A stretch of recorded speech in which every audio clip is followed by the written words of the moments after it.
High বন্ধুরা, আজকে আমার রেসিপি হলো বাটার চিকেন মশলা। বাটার চিকেন মশলার জন্য আমি কড়া বসিয়ে দিয়েছি, কড়াতে তেল দিয়ে দিয়েছি। মশলাগুলো আমি রেডি করে নিয়েছি। এই যে দেখুন, টমেটো, কাঁচা লঙ্কা, আদা রসুন আর পেঁয়াজ, তার সাথে আছে চালমগজ আর হচ্ছে আপনার কাজু, সবগুলো একসাথে ভেজে নেব। মশলাটা আমার ভাজা হয়ে গেছে, এবার নামিয়ে ফেলবো। আবার কড়াটা বসিয়ে দিয়েছি, কড়াতে তেল দিয়ে দিয়েছি। চিকেনটাকে একটু হালকা ফ্রাই করে নেব।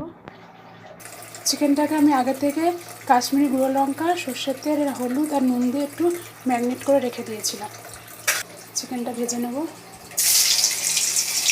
চিকেনটা ভাজা হয়ে গেছে, এবার তুলে ফেলছি। ভেজে রাখা মশলাগুলোকে এবার বেটে ফেলবো মিক্সিতে। যে মশলাগুলো এভাবে পেস্ট করে নিয়েছি। ভেজে রাখা মশলাটাকে এবার তেলে দিয়ে দিয়েছি। তার আগে ফোড়নে তেজপাতা আর গরম মশলা দিয়েছিলাম। মশলাটাকে ভালো করে ফ্রাই করে নিচ্ছি যতক্ষণ না তেল ছাড়বে। এবার ভেজে রাখা চিকেনটা দিয়ে দিলাম। নুনটা আপনাদের স্বাদ অনুযায়ী দেবেন। আর এর মধ্যে কাশ্মীরি গুঁড়ো লঙ্কা দিয়েছি কালার হওয়ার জন্য।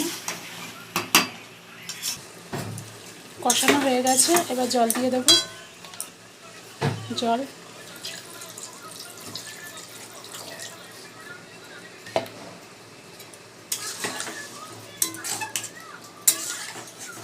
মশলা আমার রেডি হয়ে গেছে, বাটার দিয়ে দিচ্ছি।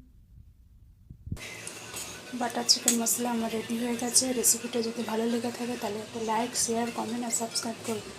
Thank you.